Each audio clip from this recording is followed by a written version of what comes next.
John Sissom came from Salem, Silverton area, all the way to Stites. We are standing in Stites.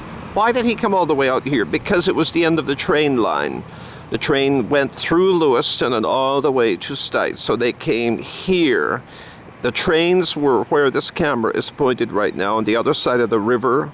Then people came across the bridge, the old bridge, which was there then, and down here, and at this location, at Bridge Street, there was a hotel where Stites Grocery is now.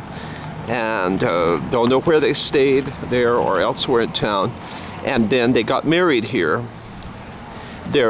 Grace Webb grew up in a Baptist family. There was a Baptist church down the street down there. So somewhere down there, we will take a picture of it, there is a new Baptist building, but the church is on the same location. And they probably got married there.